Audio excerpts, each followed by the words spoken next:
Assalamualaikum. Jumpa lagi ya. Okey, ni ada yang tanya saya, macam mana nak bagi buah durian ni lekat walaupun pucuk ni banyak keluar.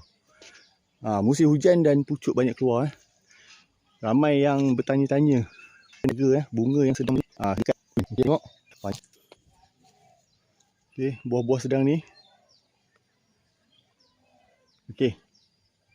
Saya nak kongsikan baja, boron kena guna boleh guna yang Yara punya. Yang Yara tu okey lah.